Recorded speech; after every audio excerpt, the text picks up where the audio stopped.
ونستعينه ونستغفره ونؤمن به ونتوكل عليه ونعوذ بالله من شرور أنفسنا ومن سيئات أعمالنا من يهده الله فلا مضل له ومن يضلله فلا هادي له ونشهد أن لا إله إلا الله وحده لا شريك له ونشهد أن سيدنا ونبينا وشفيعنا ومولانا محمدا عبده ورسوله أما بعد فأعوذ بالله من الشيطان الرجيم بسم الله الرحمن الرحيم إن الله وملائكته يصلون على النبي يا أيها الذين آمنوا صلوا عليه وسلموا تسليما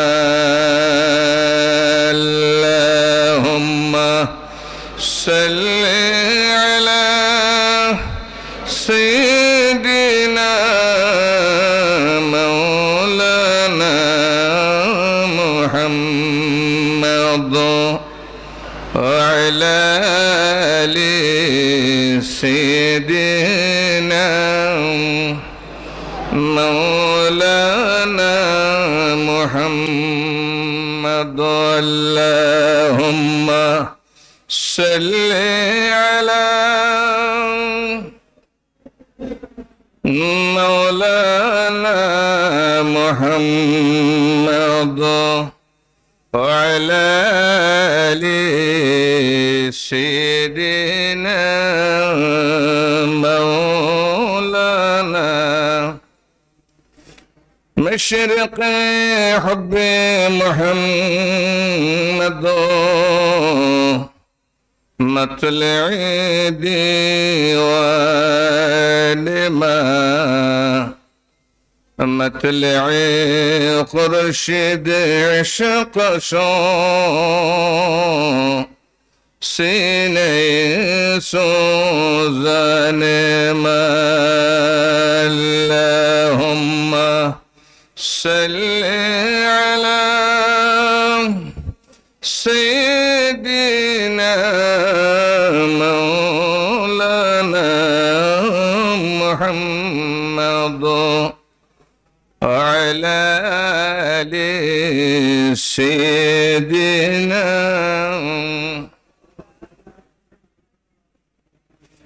صلى الله على نور كزو شد نورها پیدا زمین از حب و ساکن فلک در عشق و شیدا اللهم صل على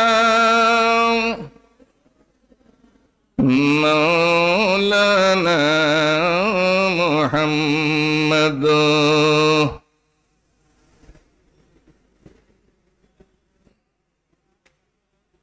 اگر نام محمد را नया वरूद सफी आदम न आदम या फतेह तौबा ननो अज़गर नज्जैना अल्लाहुम्मा सल्ली अला मौलाना मुहम्मद अला आली मौलाना मुहम्मद बलगल उला बिकमालिही कशफ दुजा बिजमालिही हसनत जमीउ खिसालिही सल्लु अलैहि वालिही बलगल उला बिकमालिही कशफ दुजा बिजमालिही हसनत जमीउ मन तो शुदम तो मन शुदे मन तन शुदम तो जा शुदे ताकसन गोयदो बअदज़े मन दिगरम तो दिगरे बलगल उला बिकमालिही कशफ दुजा बिजमालिही हसनत जमीउ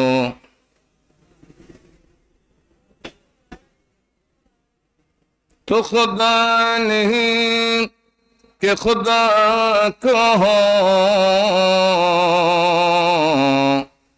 तो बता मुझे तुझे क्या कहूँ न फलक पे तेरा जवाब है नज़मी पे तेरा मिसाल है बलगल उला बिकमालिही कशफ दुजा बिजमालिही हसनत जमीउ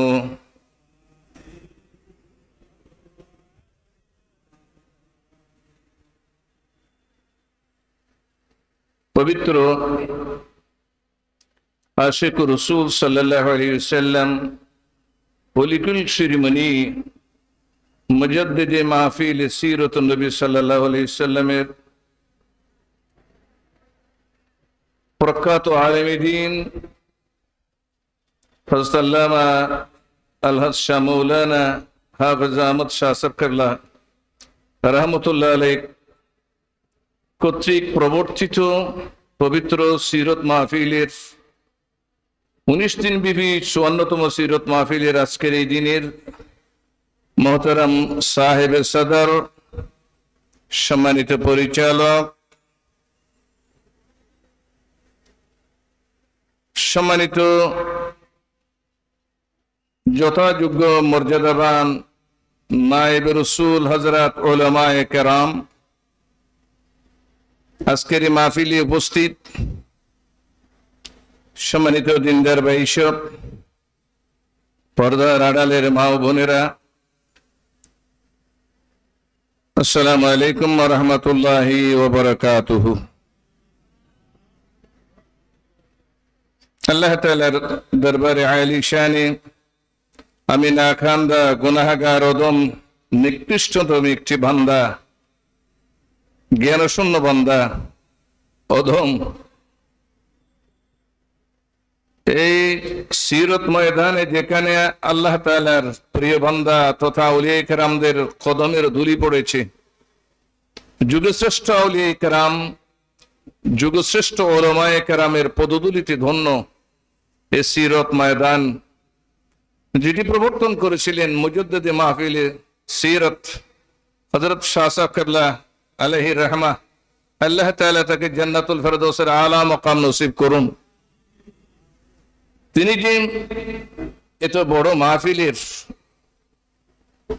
দীর্ঘদিন ধরে এই সুমহান মর্যাদাবান মাহফিলের আয়োজন করেছেন, এই আজিম উসান মাহফিলে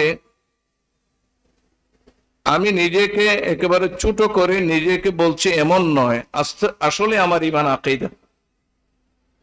আমার মতো, খোদার কসম করে বলছি, আল্লাহকে সাক্ষী রেখে, আমার মতো মানুষ এখানে বসার যে আল্লাহ তাআলা আমাকে সুযোগ করে দিয়েছেন, তার দরবারে শুকর আদায় করছি। আপনারাও শুকর আদায় করেন। এই মাহফিলে আল্লাহ তাআলা আপনাদেরকে যে কবুল করেছেন, আমার মতো নাখান্দা বান্দা যে বসার সুযোগ হয়েছে, আমি মনে করি নিজেকে এখানে বসার সুযোগ উপযুক্ত আমি নয়, আল্লাহ তাআলা যে মেহেরবানি করেছেন। হয়তো এটা আমার জন্য, আপনাদের সকলের জন্য নাজাতুর উসিলা হবে। আল্লাহ তাআলা কবুল করে সকলে বলি আমিন। আল্লাহ তাআলা এই মাহফিলকে কিয়ামত পর্যন্ত যারা আসবে, শুনবে, যারা পরিচালনা করবেন, ইন্তেজামিয়া কমিটি সহযোগিতা করছেন, মাহফিলের সার্বিক সহযোগিতার জন্য যারা ইন্তেজাম করছেন, অর্থ দিচ্ছেন, সার্বিক সহযোগিতা করছেন, আল্লাহ তাআলা তাদের সকলকে কবুল করে সকলে বলি আমিন। আমাকে একটি বিষয় দেওয়া হয়েছে, সে বিষয়ের উপর সরগর্ব কোরআন ও হাদিসের আলোচনা করার সে জ্ঞান আমার কাছে নাই। আল্লাহ তাআলা যদি দয়া করেন, মেহরবানি করেন, আপনাদের অন্তরের অন্তঃস্থলের যদি দোয়া থেকে কিছু পাই, আল্লাহ যদি মেহরবানি করেন, তো আমি চেষ্টা করে যাব মাত্র। আমার সাহস হয় না। এখানে যারা বসে আছেন বুজুর্গ উলামায়ে কেরাম, আমি আবারও বলছি, এখানে যারা বিগত জীবনে দুনিয়া থেকে চলে গিয়েছেন, তাদের সামনে যারা আসবেন, তাদের সামনে বসার উপযুক্ত আমি নয়। এরপর আল্লাহ তাআলা মেহরবানি করে আমার নামটি যে এখানে লিপিবদ্ধ করে বলার জন্য সুযোগ করে দিয়েছেন, কর্তৃপক্ষকে শুকরিয়া আদায় করছে ওনাদের। মাল্লাম ইশকুরিন নাস মাল্লাম ইশকুরিল্লাহ ফালাম ইশকুরিল্লাহ, যারা আল্লাহর বান্দাদের কৃতজ্ঞতা প্রকাশ করে না, তারা আল্লাহর শুকর আদায় করে না। সেই হিসেবে আন্তরিকভাবে ধন্যবাদ এবং মোবারকবাদ জানাই। এরপরে আল্লাহ তাআলার মেহরবানিকে, আল্লাহর মেহরবানির উপর তাওয়াক্কুল করে আপনাদের দোয়ার উপর ভরসা রেখে আলোচনা শুরু করার চেষ্টা করছি। সকলে পড়ি আমরা, আউযু বিল্লাহি মিনাশ শাইতানির রাজীম, বিসমিল্লাহির রাহমানির রাহিম, ওয়া মা উবাররি'ু নাফসি ইন্নান নাফসা লাআম্মারাতুম বিস-সূ' ইল্লা মা রাহিমা রাব্বি ইন্না রাব্বি গফুরুর রাহিম। সাদাকাল্লাহু মাওলানাল আযীম ওয়া সাদাকা রাসূলুহুন নবিয়্যুল কারীম ওয়া নাহনু আলা যালিকা মিনাশ শাহিদিন ওয়াশ শাকিরিন। আল্লাহর দরবারে শুকর আদায় করছি, আবার বলি আলহামদুলিল্লাহ। আমাকে আলোচনার বিষয় দেওয়া হয়েছে আদর্শ মানব জীবন গঠনে তাজকিরাতুন নফসের গুরুত্ব। আমি একটি বরকতান, একটি কোরআনে হাকিমের আয়াতে মুবারাকা থেকে একটি আয়াত ছোট্ট তেলাওয়াত করেছি। তো আল্লাহ তাআলা তাজকিয়াতুন নফস এই শব্দটি আমরা বোঝার চেষ্টা করব। আগে তাজকিয়া শব্দের অর্থ হচ্ছে আভ্যন্তরীণ পরিশুদ্ধি, ভিতরে মানুষের বডির ভিতরে, দেহের ভিতরে পরিষ্কার করা, এটার নাম হচ্ছে কি আভ্যন্তরীণ পরিশুদ্ধি। নফস শব্দের অর্থ প্রাণ, নিজ আর মন, তিনটি শব্দ ব্যবহৃত হয়েছে কোরআনে কারীমে, হাদিসে রাসূলে। এক কথায় আমরা বুঝতে পারি তাসকিয়াতুন নফস, আত্মশুদ্ধি যাকে বলে, নিজকে নিজের পরিশুদ্ধ করা, নিজের আভ্যন্তরীণ পরিশুদ্ধ। আমি একটি ছোট্ট কথা দিয়ে আপনাদেরকে বোঝাতে চাচ্ছি। লোকটি দেখতে সুন্দর, কিন্তু তার, আল্লাহ আমাদের সকলকে হেফাজত করুন, তার লিভারের মধ্যে যদি ক্যান্সার হয়, দেখতে সুন্দর, সে নষ্ট হয়ে যায়। লোকটি দেখতে সুন্দর, তার হার্ট যদি ফেল করে সে মারা যায়। ভিতরে যদি কোনো ধরনের রোগাক্রান্ত হয়ে যায়, সে উপরে দেখতে ভালো হলো, ভিতরে খারাপ। এই জন্যে মানুষের তফসিরের কিতাবে আমরা পেয়েছি, আমি তফসিরে মারুফুল কোরআনের ডাইরেক্ট হাওয়ালা দিয়ে বলছি, যে মানুষের মনকেও কেউ কেউ বলছেন কলবকেও, অন্যান্য তফসিরে কয়েকটি জিনিস দিয়ে সৃষ্টি করা হয়েছে। আব, আতিশ, খাক, বাত, অর্থাৎ পানি, আগুন, মাটি, বাতাস। এক একটির বৈশিষ্ট্য এক এক রকম।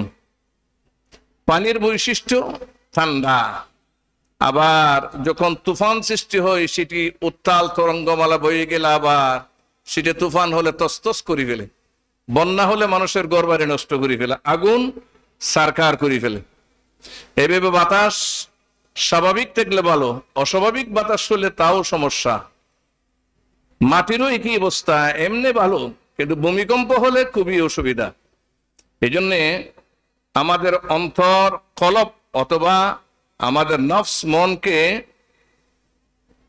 ইখতিলাফের সাথে হলো। তারপরে বললাম যে এই সমস্ত গুণাবলী দিয়ে আল্লাহ তাআলা আমাদেরকে সৃষ্টি করেছেন। মন জিনিসটা দেখা যায় না, এটা মন এটা ভিতরে, কোথায় কেউ এখনো আবিষ্কার করতে পারে নাই। তাহলে মনের পরিশুদ্ধতা যদি ভালো হয়, প্রত্যেকের মন যদি ভালো থাকে, তাহলে গোড়া, যেমন আমাদের এই এলাকার, সুন্নতি এলাকার মানুষের সকলের মন যদি বিশুদ্ধ হয়ে যায়, তাহলে এই সমাজ বিশুদ্ধ হতে বাধ্য হয়ে যাবে। সুবহানাল্লাহ। আল্লাহ তাআলা কোরআনে কারীমে সূরাতুল জুমাতো বলা হয়েছে, আর কোরআনে কারীমের প্রথম দিকেও বলেছেন। আল্লাহ তাআলা যখন ইব্রাহিম আলাইহিস সালামের মাধ্যমে খানায়ে কাবা তৈরি করলেন, ইব্রাহিম আলাইহিস সালামও দোয়া করেছিলেন একটি পয়গাম্বর, একজন পয়গাম্বর পাঠানোর জন্য। এটা 7টি কাজের জন্য পাঠানোর জন্য দোয়া করেছিলেন। সেই উপলক্ষে আল্লাহ একজন পয়গাম্বর পাঠাইলেন, তার নাম হচ্ছেন মুহাম্মদুর রাসূলুল্লাহ সাল্লাল্লাহু আলাইহি ওয়াসাল্লাম।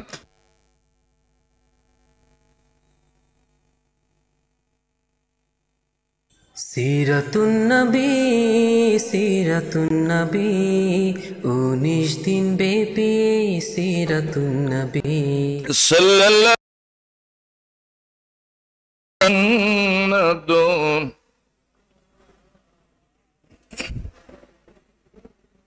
সেই হযরতে ইব্রাহিম আলাইহিস সালামের দোয়াকে আল্লাহ তাআলা কবুল করে বিশ্বনবীকে পাঠাইলেন কিছু মিশন দিয়া।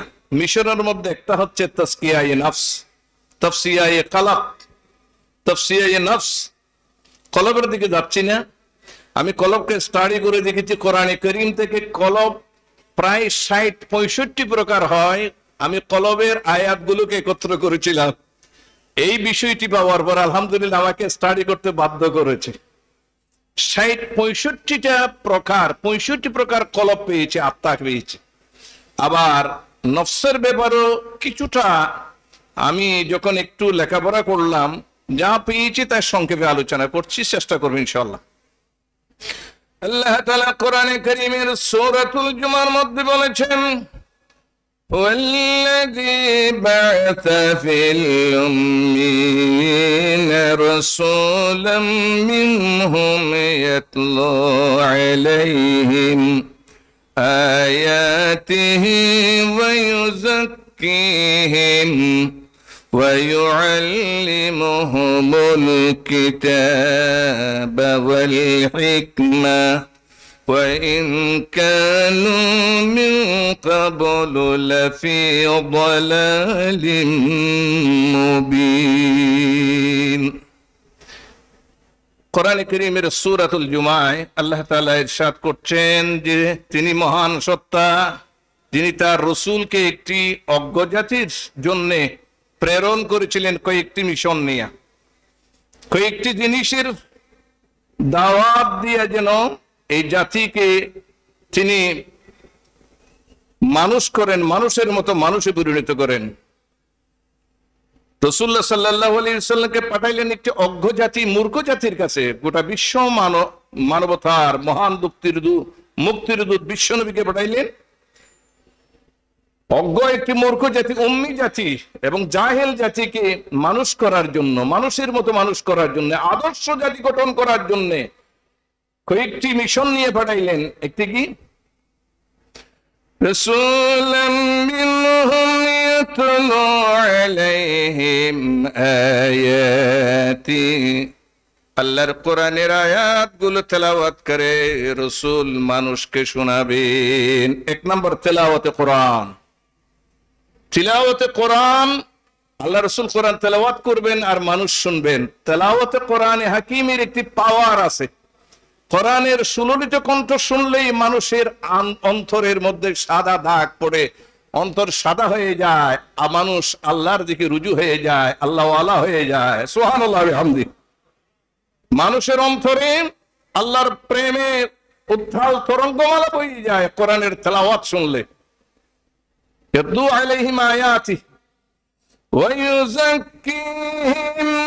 দ্বিতীয় নম্বর হচ্ছে কি, আমরা তো কোরআনে কারীমের তেলাওয়াত করি, কিন্তু আরেকটা দ্বিতীয় জিনিস হচ্ছে আল্লাহ রাসূল মানুষকে শুধু কোরআনের তেলাওয়াত শোনাবে না, আভ্যন্তরীণ ভাবে পরিশুদ্ধ করবেন, পরিষ্কার করবেন। ভিতরে উপরে যেমন রুমাল থাকবে, টুপি থাকবে, দাড়ি থাকবে, ভিতরেও জান্নাতি চিন্তা থাকবে। সুবহানাল্লাহ ওয়া বিহামদিহি। আমাদের সমাজে মানুষ আছে না, একদিকে নামাজ পড়ি, অন্যদিকে মানুষের আইটিলি, একদিকে নামাজ পড়ি আরেকদিকে ঘুষ খায়, একদিকে নামাজ পড়ি আরেকদিকে সুদ খায়। তাহলে আমাদের উপরের চরিত্র একরকম আর ভিতরের চরিত্র একরকম। আল্লাহ তাআলা কোরআনে কারীমের মধ্যে রাসূলকে পাঠালেন কোরআনের তেলাওয়াত শুনে মানুষের অন্তরকে একটি ধাক্কা দেবে। কোরআনের এই সুললিত কণ্ঠ শুনে মানুষ আল্লাহর দিকে ধাবিত হবে। শুধু তাই নয়, দ্বিতীয় নম্বর হচ্ছে তাসকিয়া, অর্থাৎ মানুষের আভ্যন্তরীণ পরিশুদ্ধের ব্যাপারে যেন ভূমিকা রাখে। রাসূল সাল্লাল্লাহু আলাইহি ওয়াসাল্লামকে সেই জন্যই পাঠানো হয়েছে। সুবহানাল্লাহ ওয়া বিহামদিহি। ওয়া ইউআল্লিমুহুমুল কিতাবা ওয়াল হিকমা। তৃতীয় নম্বর হচ্ছে কোরআন, যে আমার সামনে, আপনাদের সামনে আছে। সিরত ময়দানে কোরআনে কারীমের তাফসীর করা হয়। এই কোরআনের তালিমের মতো তালিম দিবে, গোটা কোরআনকে মানুষকে শোনাইয়া কোরআনের আলোকে মানব জাতিকে গঠন করবে। নাম্বার 1, কোরআনের তেলাওয়াত মানুষকে শোনাবেন বিশ্বনবী। দ্বিতীয় নম্বর, আভ্যন্তরীণ পরিশুদ্ধ করবেন, ভিতরও পরিষ্কার করে ফেলবেন। তৃতীয় নম্বর, কোরআনের আলোকে সমাজ গঠন করবেন। ওয়াল হিকমা, হিকমা সম্পর্কে ইখতিলাফ করা হয়েছে, এদিকে আমি যাব না। কোরআনে কারীমের মাসলা মাসাইলের কথা বলেছেন, হিকমা কথা বলা হয়েছে, মাসাইলুল ফিকহিয়ার কথাও বলা হয়েছে। যাই হোক, আল্লাহ তাআলা কোরআনের তেলাওয়াত আর তাসকিয়া, মানুষের আভ্যন্তরীণ পরিশুদ্ধি আর গোটা কোরআনে কারীমের এই চাহিদার আলোকে, সংবিধানের আলোকে মানব জাতি গঠন করবেন। আভ্যন্তরীণ পরিশুদ্ধির জন্য আমার বিষয়বস্তু হচ্ছে আভ্যন্তরীণ পরিশুদ্ধি। এবার আসুন, সূরা ইউসুফের মধ্যে আল্লাহ তাআলা ইরশাদ করেছেন যে আয়াতটি আপনাদের খেদমতে আমি পেশ করেছিলাম, সময় তো খুবই সংকীর্ণ চলে যাচ্ছে। وما أبرئ نفسي إن النفس لأمارة بالسوء إلا ما رحم ربي إن ربي غفور رحيم। হযরত ইউসুফ আলাইহিস সালাম যা বলেছেন তা আল্লাহ রাব্বুল আলামিন কোরআনের আয়াত দিয়ে শোনাইতেছেন। ওয়ামা উবাররিউ নাফসি, আমি নিজেকে, নিজের নফসকে, নিজেকে আমি পবিত্র বলে মনে করছি না। আভ্যন্তরীণ ভাবে আমি যে পরিষ্কার, এই কথাটাই আমি ইউসুফ নবী বলছি না। তাহলে এটা চিন্তার বিষয়। নবী মাসুম, এরপরও বলছে যে আমি আভ্যন্তরীণ ভাবে আমি পরিশুদ্ধ করেন আমি বলছি না, আমি মনে করি না। ইন্নান নাফসা লাআম্মারাতুন বিসসু, আল্লাহ তাআলা বলেন হযরতে ইউসুফ আলাইহিস ইসলামের কথাকে শুরু করে তিনি বলছেন নিশ্চয় নফস কি করে, প্রাণ, মন, এটা অবশ্যই ইন্ডিকেট করে, আদেশ করে। কিসের আদেশ করে?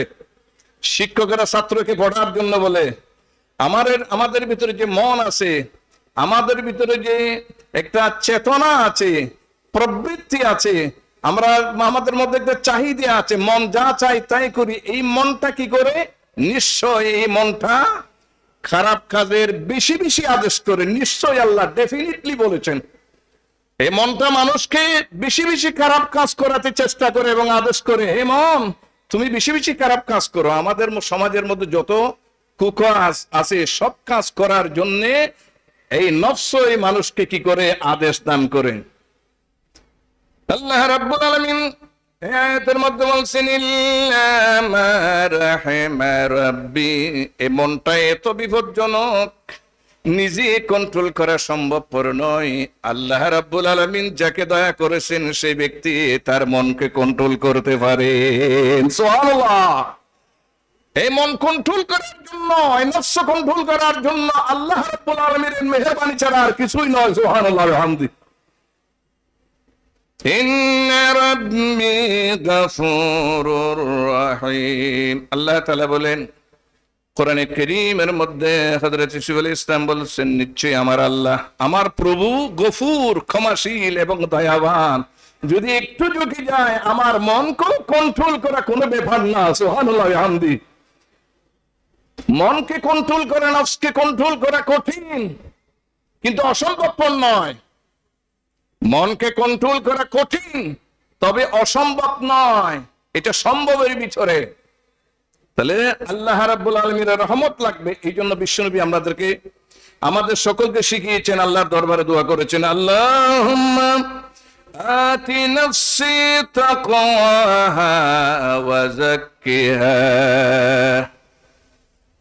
ওয়া আনতা খায়রু মান যাক্কাহা আনতা ওয়ালিয়ুহা ওয়া মাওলাহা। আল্লাহ তুমি আমার এই মনকে পরিষ্কার করে দাও, মনের মধ্যে তোমার ভয় সৃষ্টি করে দাও, এই মনকে পরিষ্কার করে দাও। এই মনের একমাত্র অভিভাবক তুমি, তুমি খালেক, তুমি মালিক। আল্লাহর প্রিয় নবী বিশ্বনবী বলছেন আল্লাহ তুমি আমার মনের মধ্যে তোমার বইয়ের সঞ্চার করে দাও। আমার যখন ঘুষ খাইতে ইচ্ছা করবে আমার মন, এই মনকে, মনের ভিতরে তাকওয়া যখন সৃষ্টি হবে, আল্লাহর ভয় যখন সৃষ্টি হবে, আমার নামাজ পড়ার যখন সময় হয়েছে মন বলবে নামাজ পড়ো না, কিন্তু মনের মধ্যে ভয় যদি থাকে আল্লাহ আমাকে দেখছেন, জাহান্নাম অপেক্ষা করছে নামাজ না পড়লে। এই বইয়ের সঞ্চার যখন হয়ে যাবে, ফজরের নামাজের ঘুম ভেঙে যাবে, আরামের বিছানা হারাম হয়ে যাবে, তাড়াতাড়ি ঘুম থেকে উঠা যাবে। সুবহানাল্লাহ ওয়া বিহামদিহি। মনের মধ্যে যদি বইয়ের সঞ্চার হয় তাহলে ঘুষ পরিহার করা সহজ হয়ে যায়। মনের মধ্যে যদি আল্লাহর বইয়ের সঞ্চার হয়, মন যদি পরিষ্কার হয়ে যায় তাহলে অর্থের লোভ পরিহার করা সহজ থেকে সহজতর হয়ে যায়। সুবহানাল্লাহ ওয়া বিহামদিহি। মনের মধ্যে যদি আল্লাহর ডর যদি গেঁথে যায় তাহলে ক্ষমতার জন্য মানুষকে গুলি মেরে হত্যা করে ক্ষমতার মসনদ দখল করার এই লোককে পায়ের তলে দিয়া, স্বেচ্ছাচারী তাকে পায়ের তলে দিয়া আল্লাহর বইয়ে পাগল হইয়া আল্লাহর জন্য আল্লাহর আইন ও কানুনের দিকে মানুষ ঝুঁকে যায়। সুবহানাল্লাহ ওয়া বিহামদিহি। সুতরাং আল্লাহর দরবারে বিশ্বনবী দোয়া করেছেন আল্লাহুম্মা আতি নাফসি তাকওয়াহা, আমার নফসের মধ্যে তুমি আল্লাহ তুমি ভয় ঢেলে দাও এবং আমার নফসকে তুমি কি করো, পরিষ্কার করে দাও, ক্লিন করে দাও, একেবারে ফ্রেশ করে দাও, তোমার মহব্বতের বাগান বানায় দাও।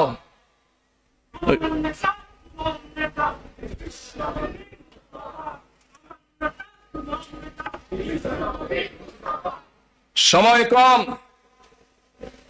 আদর্শ সমাজ গঠনের এই নফসের তাজকিয়া নফস, এটাকে বলি আমরা। দেখুন সূরা কাহফের মধ্যে, হাদিসে রাসূলের মধ্যে আসছে। হায় হায়, কোরআনে কারীম থেকে আরেকটা আয়াত তেলাওয়াত করি।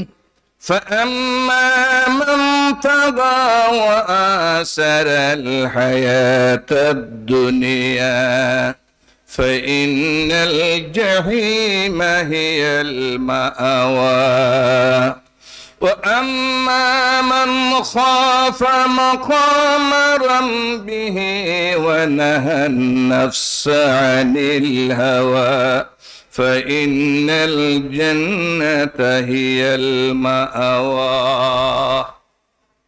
যে ব্যক্তি فأما من طغى وآثر الحياة الدنيا হায় হায় হায় وأما من طغى যে ব্যক্তি খোদাদ্রোহিতা করবে, খোদার বিরোধিতা করে। তুগয়ান হচ্ছে কি? হদ্দে জাওয়াজ করা, অর্থাৎ আল্লাহর সীমানাকে অতিক্রম করা, হারামকে হালাল বলি মনে করা, আর হালালকে হারাম মনে করা, হারামকে হালাল মনে করা, এটার নাম হচ্ছে তুগয়ান। যেমন আমি আগে বলছি, সুদ আমাদের জন্য হারাম, এটাকে আমি হালাল মনে করলাম। জনগণের সরকারি টাকাকে নিজের টাকা মনে করলাম, আর ক্ষমতার মসনদ ধরে রাখাকে এটা হালাল হারাম মনে করলাম, অবৈধ পন্থায়। এটার নাম হচ্ছে তুগয়ান। কোরআনের আইন ও কানুনের বিরুদ্ধে সংগ্রাম, যারা আইন কানুনের বিরুদ্ধে যারা একটি ভূমিকা পালন করে, এটাও হারাম, এটার নাম তুগয়ান। সুবহানাল্লাহ বিহামদি। সুতরাং وأما من طغى وآثر الحياة الدنيا, যারা এই পৃথিবীর মধ্যে অন্যায় অত্যাচারকে চালু করে দিল, এবং এই তুগয়ানের মধ্যে তাফসীরের কিতাবে স্পষ্ট করেছে যে অত্যাচারী শাসকের কথা এসেছে, তার মানে এটা শাসন ক্ষমতা, যে কোরআন চলবে, কোরআনের বিরুদ্ধে যদি চলে যায়, এটার নাম তুগয়ান। এই অন্যায় যারা করবে, ওয়াসারাল হায়াতুদ দুনিয়া, দুনিয়ার জীবনকে সৌন্দর্যমণ্ডিত করার জন্য হারাম হালাল বিবেচনা না করে মানুষের টাকা মনে করে ঘর আর ঘর, বিল্ডিং আর বিল্ডিং করবে, বেগম পাড়ায় বাড়ি করবে, সিঙ্গাপুরে বাড়ি করবে, এটার নাম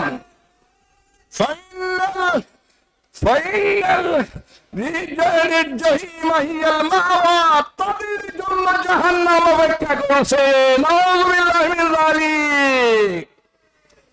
আর ওয়াম্মা মান খাফা মাকামা রাব্বিহি ওয়া নাহা আন-নাফসা আনিল হাওয়া, আর আমি যখন যে অবস্থানে আছি, যে চাকরিতে আছি, যে পেশাতে আছি, আমি আল্লাহকে ভয় করব।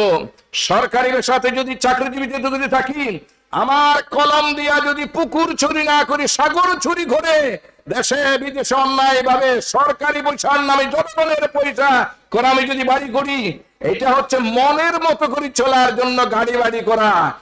আর এই ওয়ানাহান নাফসা আনিল হাওয়া, আমার মনে চাইছে আমি বাড়ি করলাম, আমার মনে চাইছে আমি ব্যাংক ডাকাতি করলাম, এটার নাম হচ্ছে তুগয়ান। তাদের জন্য আল্লাহ বলছেন ফাইনাল জাহিমা হিয়াল মাওয়া, তাদের জন্য জাহান্নাম অপেক্ষা করছে। সুবহানাল্লাহ বিহামদি। আর ওয়ানাহান নাফসা আনিল হাওয়া, আর যারা নফস চাইছে, তার মন চাইছে আমি কোটি টাকা অবৈধভাবে অর্জন করব, কিন্তু ওয়াম্মা মান খাফা মাকামা রাব্বিহি, আল্লাহ তোমার কাছে তো দাঁড়াইতে হবে, একদিন যাইতে হবে, হিসাব দিতে হবে। আমি আমার গোলামের চেহারা কেমনে করে দেখাবো?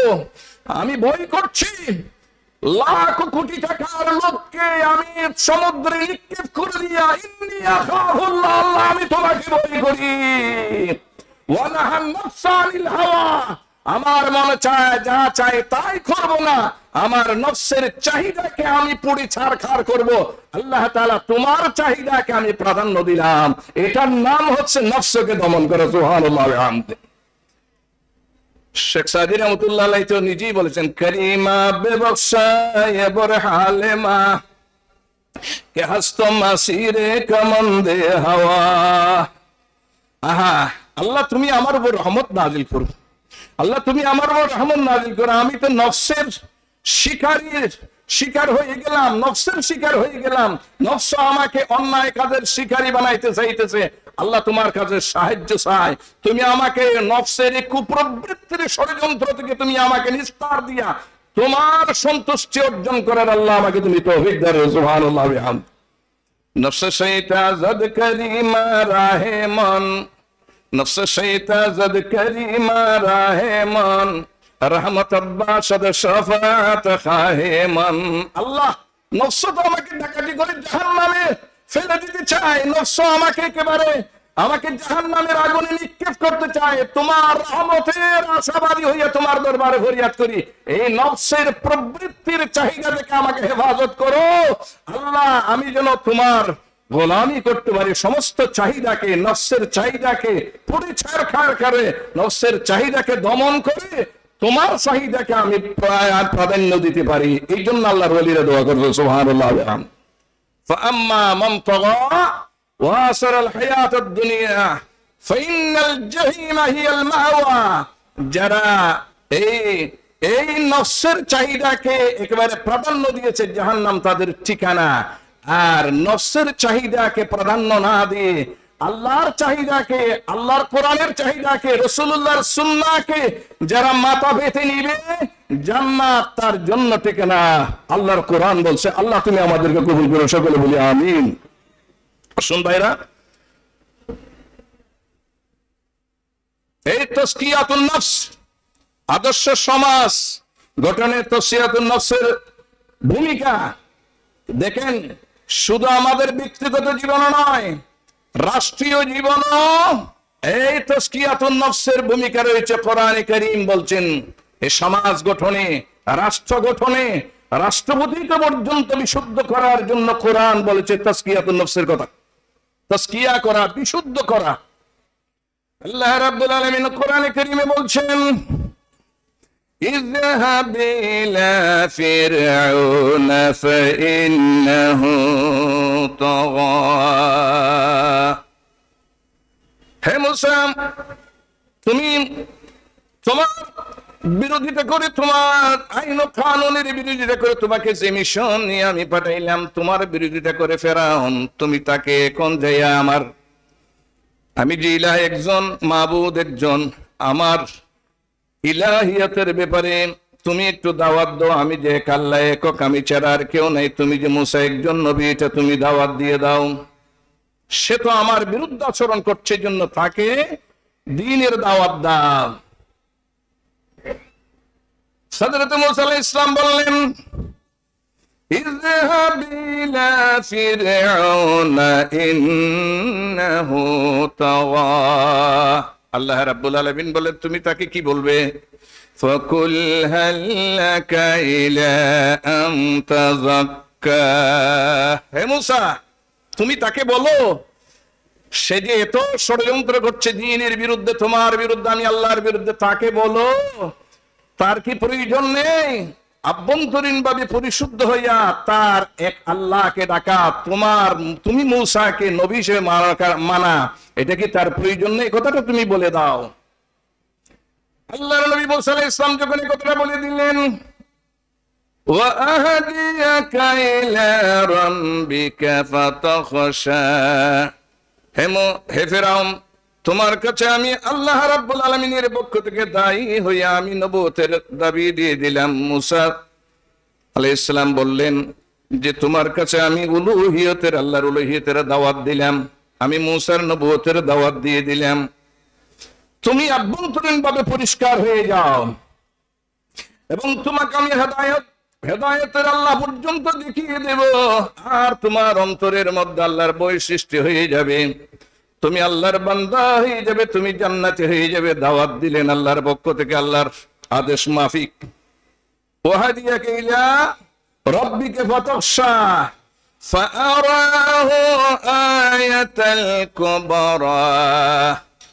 আর মূসা আলাইহিস সালাম তাকে মুজিজা দেখালেন আল্লাহর। লম্বা হয়ে যাবে এই জন্য বলছি না। মূসা আলাইহিস সালাম কিছু অলৌকিক, আল্লাহ প্রদত্ত কিছু অলৌকিক ক্ষমতা দেখিয়ে দিলেন। হযরত মূসা আলাইহিস সালামের দাওয়াতে ফিরআউন কর্ণপাত করল না। ফাকাযযাবা ওয়া আসা। মুসাকে মিথ্যা প্রতিপন্ন করলেন, মুসার বিরোধিতা করলেন, তাকে অস্বীকার করলেন। সুম্মা আদবারা, পিছু চলে গেল, ওয়ায়াসা, এবং পিছু চলে গেল, দৌড় দিল। ফাহাশারা ফানাদা, সে তাড়াতাড়ি চলে গিয়া মানুষজনকে একটু জমায়েত করে, সমবেত করে সকলকে ঘোষণা দিল, আনা রাব্বুকুমুল আ'লা, আর আমি হলাম সকলের বড় প্রভু, আমার উপরে কোন আল্লাহ নাই, আমি হলাম বড় প্রভু। নাউযুবিল্লাহি মিন যালিক।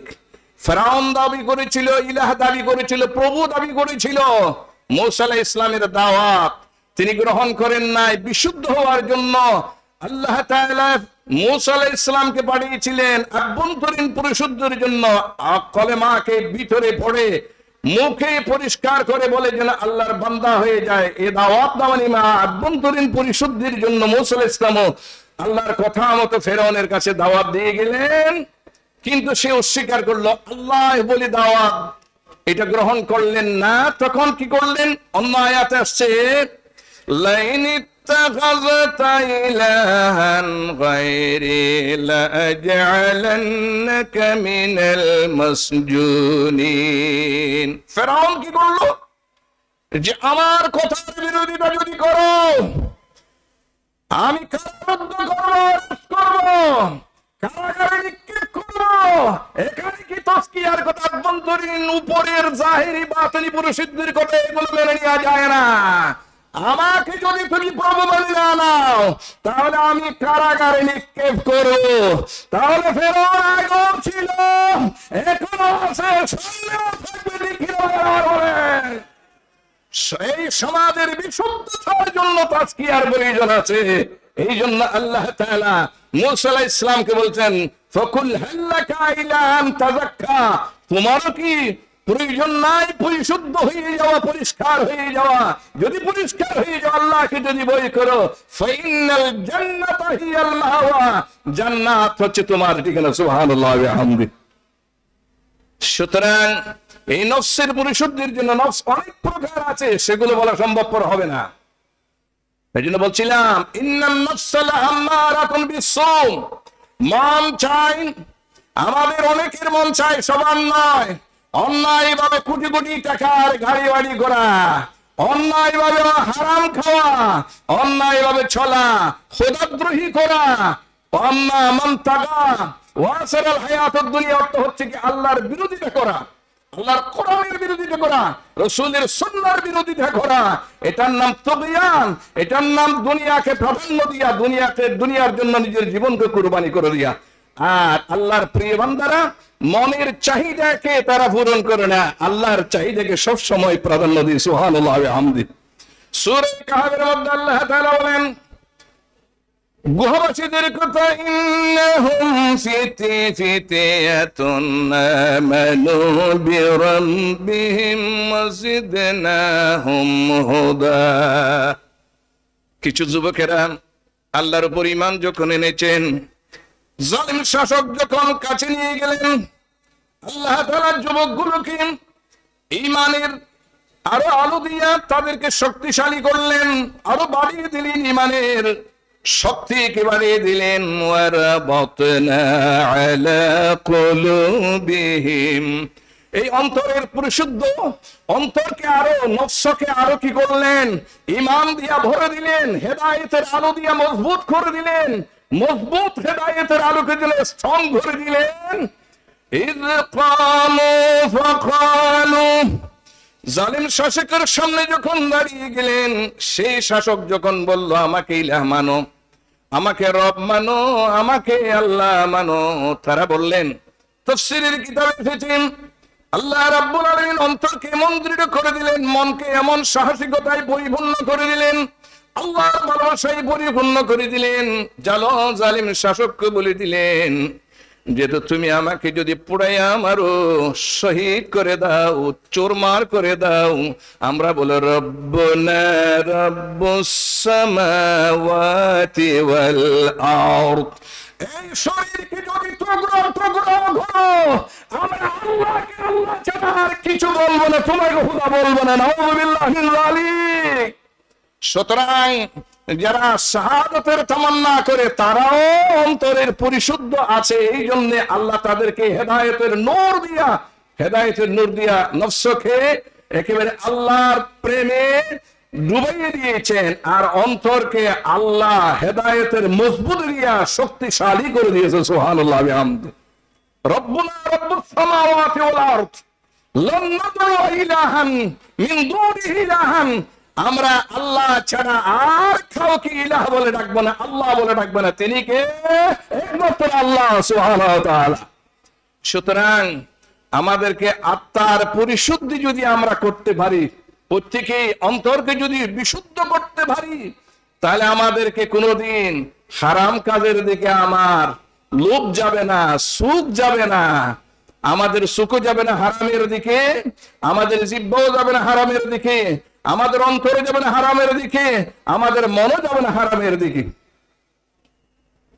এই জন্য আল্লাহ তাআলা এই নফসকে কন্ট্রোল করার জন্য বলেছেন। নফসকে কন্ট্রোল করার জন্য আল্লাহ তাআলা যে পন্থা দিয়েছেন, একমাত্র আল্লাহর কাছে দোয়া চাইতে হবে। আর বিশ্বনবী মুহাম্মদ রাসূলুল্লাহ সাল্লাল্লাহু আলাইহি ওয়াসাল্লাম বলতেছেন, বুদ্ধিমানকে قال رسول الله صلى الله عليه وسلم الكيس من دان نفسه وعمل لما بعد الموت। বুদ্ধিমান হচ্ছে যে ব্যক্তি নিজের হিসাব নিজে তৈরি করবে আল্লাহর দরবারে হিসাব দেওয়ার জন্য, নফসের হিসাব দেওয়ার জন্য, মনের হিসাব দেওয়ার জন্য।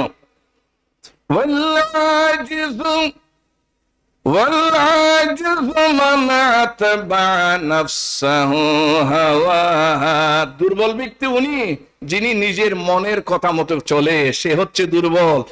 আর শক্তিশালী ইমানদার হচ্ছে তারা যারা আল্লাহ রাব্বুল আলামিনের দরবারে হিসাব দেওয়ার জন্য আগে প্রস্তুত থাকে, মনকে আল্লাহর জন্য তৈরি থাকে, যে যাই বলুক যেমন বলুক যে কোনো পরিস্থিতি আমি আল্লাহর আইন ও কানুনের সামনে মাথা নত করবো। সুবহানাল্লাহ ওয়া বিহামদি। এখানে কোনো আপোষ নাই। এই জন্য আল্লাহ রাব্বুল আলামিন কোরআনে কারীমের মধ্যে 11টি শপথ করে বলছেন, সময় নাই এই জন্য বলছে 11টি শপথ করে বলছেন 11 বার। والشمس وضحاها والقمر إذا تلاها والنهار إذا جلاها والليل إذا يغشاها والسماء وما بناها والأرض وما طحاها ونفس وما سواها فألهمها فجورها وتقواها قد أفلح من زكاها وقد خاب من دساها। আল্লাহ রাব্বুল আলামিন কোথাও এই ধরনের শপথ করে নাই, একবার করছেন নাহলে কয়েকবার করছেন, এত বেশি শপথ করে বললেন, এত 11টি শপথ করে বললেন, জোর দিয়ে বললেন যে সফলতা তারাই করবে। কাদ আফলাহা মান যাক্কাহা ওয়া কাদ খাবা মান দাসসাহা।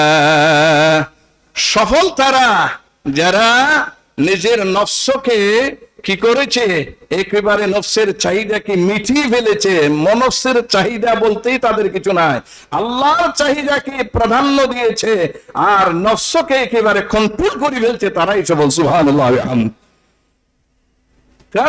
আল্লাহ রাব্বুল আলামিন বলেন, কাদ আফলাহা মান তাযাক্কা ওয়া যাকারা ইসমা রাব্বিহি ফাসাল্লা بل تؤثرون الحياة الدنيا والآخرة خير وأبقى إن هذا لفي الصحف الأولى صحف إبراهيم وموسى قد أفلح من تزكى।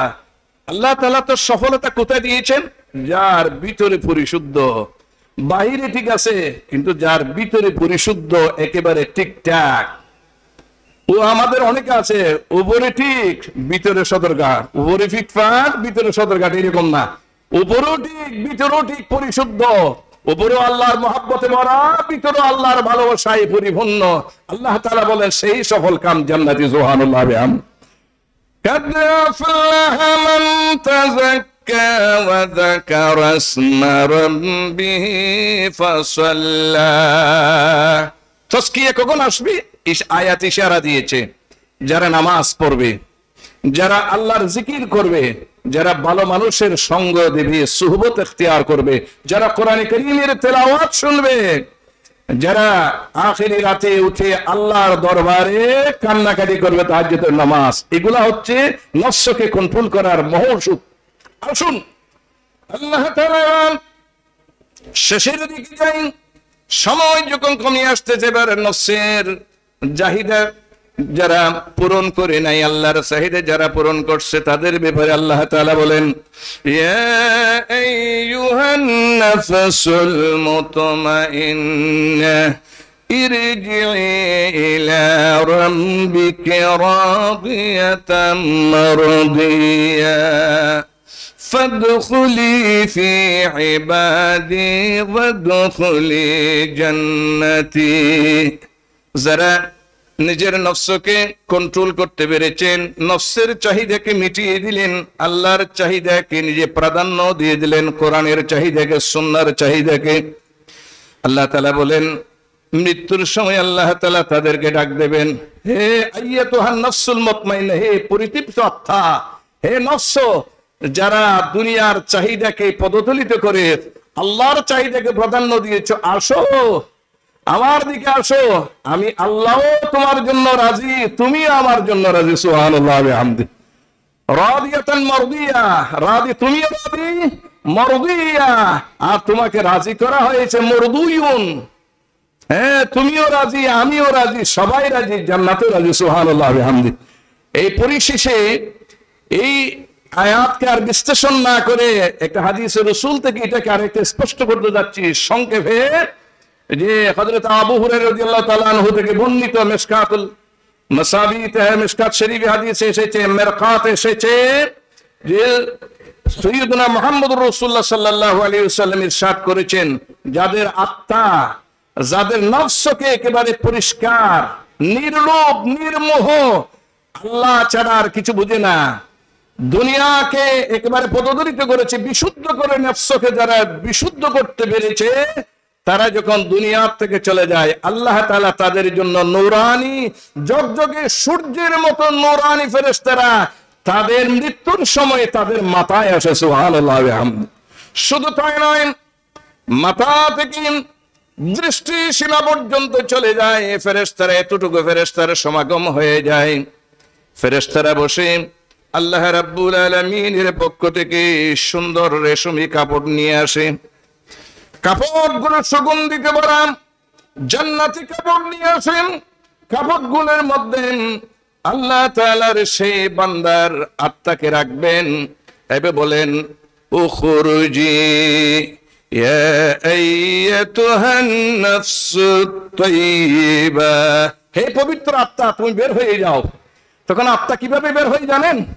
কামা তসিলুল খতরাতু মিনাস শাকা। রাসূলুল্লাহ সাল্লাল্লাহু আলাইহি ওয়াসাল্লাম বলছেন যে এই গ্লাসের একটু কাট করলে যেমন কি হয়ে যায়, গ্লাসকে কাট করলে যেমন পানি ঢেলে পানি পড়তে দেরি হয় না, নির্বিঘ্নে ভরে যায়, আল্লাহর প্রিয় বান্দাদের আত্মা তেমনি ভাবে সহজেই বের হয়ে যায়। সুবহানাল্লাহ ওয়া বিহামদি। সহজে যখন বের হয়ে যায়, ফেরেশতারা সেই আত্মাকে নিয়ে আল্লাহর দরবারে চলে যায়।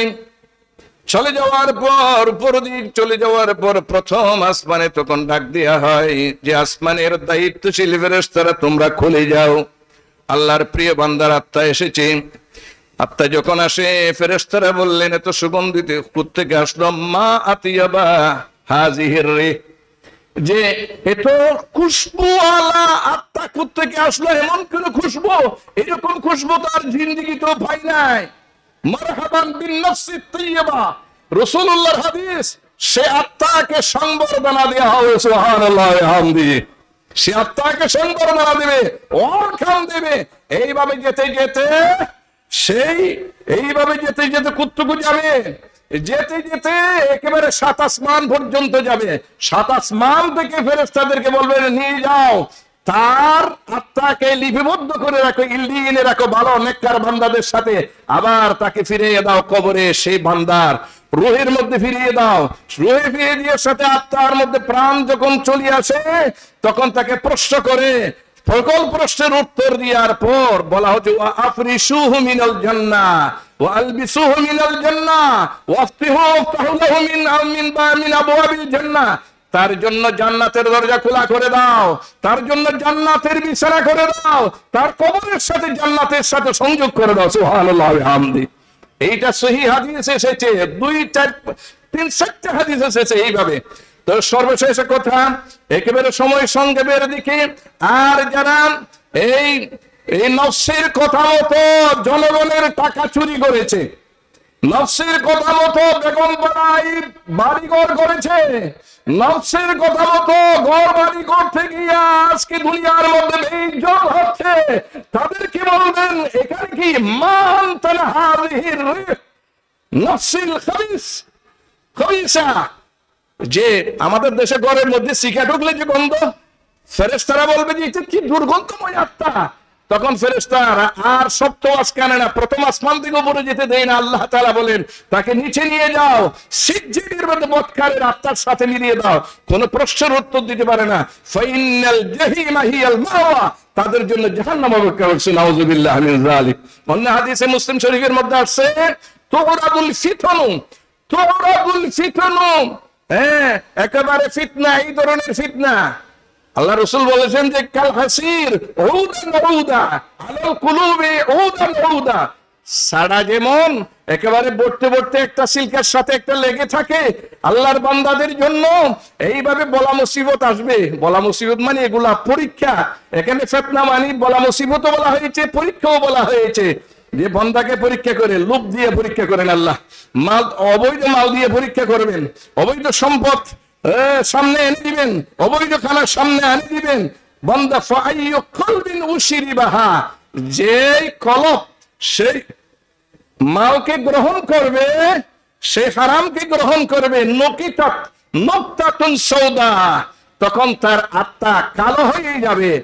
আর যে আত্মা ফাইয়ু কলবিন উনকিরাহা, আর যে আত্মা সেটিকে গ্রহণ করবে না, মন বলবে যে আমি চাই না সেগুলো, আমি বাদ দিয়ে দিলাম, আল্লাহর সন্তুষ্টিকে প্রাধান্য দিলাম, তখন তার আত্মা পরিষ্কার হয়ে যাবে।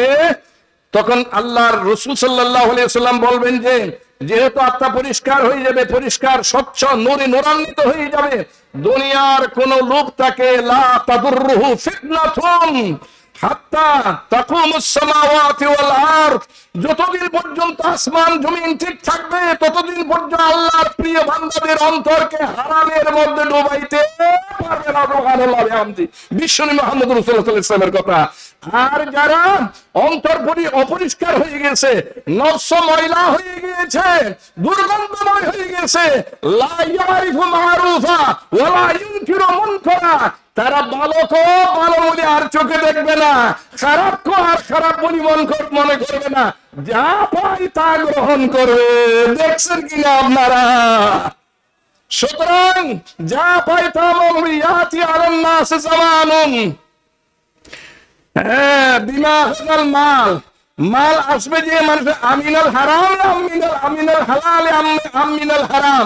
সেই বুখারীতে এসেছে আমার উম্মতের জন্য এমন একটি সময় আসবে যে তারা তাদের সামনে এমন মাল ধন সম্পদ সম্মান ক্ষমতা আসবে, তারা সেটি এটা হারাম হারাম পার্থক্য না করে সেটা গ্রহণ করবে। গ্রহণ করলে কি হবে? আল্লাহর জাহান্নাম তার জন্য অবধারিত হয়ে যাবে। নাউযুবিল্লাহি মিন যালিক। বিশাল বিশাল হাদিসকে আমি সংক্ষেপ করে বললাম। আল্লাহ তাআলা এই আমাদের নফসকে পরিষ্কার একেবারে স্বচ্ছ করে, আমরা তো একদিন চলে যেতে হবে। ও আল্লাহ, হায়াত যখন চলে যাবে, এই হায়াত যতদিন আছে ততদিন পর্যন্ত আমাদের আত্মাকে জ্যোতির্ময় করে দাও তোমার ভালোবাসায়। সকলে বলি আমিন। নফসের সামনে যদি হারাম আছে, হারাম টাকা আছে, হারাম ভাবে ক্ষমতার মসনদে টিকে থাকার জন্য লোভ আসে, আমরা সেটাকে পায়ে ধরে দিয়া আমরা পবিত্র নফসকে পবিত্র রেখে আল্লাহর সবকিছুকে আমরা মাথার উপর দিয়া আল্লাহর আহ্বানে লাব্বাইক বলো, ঠিক কিনা ভাইরা? আল্লাহ কবুল করুন, সকলে বলে আমিন। ওয়া আখিরু দাওয়ানা আলহামদুলিল্লাহি রাব্বিল আলামিন। আসসালামু আলাইকুম ওয়া রাহমাতুল্লাহি ওয়া বারাকাতুহু।